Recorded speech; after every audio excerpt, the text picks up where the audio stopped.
within the printed circuit card assembly in NX, I can import the incoming proposal from Xpedition and import the changes directly to my mechanical assembly.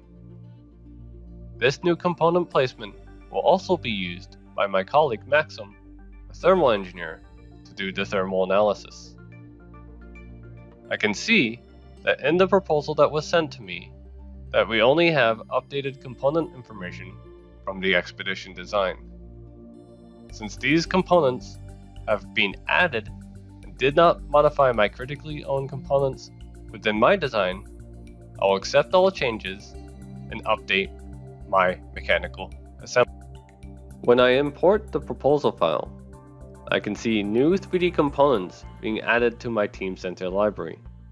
These are parts that were assigned in Xpedition layout and are automatically being added in the right coordinate system and naming convention I require my mechanical library, as these parts did not exist. Once the process is complete, we can continue developing our printed card assembly in NX and run simulations to identify any issues within the current placement and the mechanical models in my design.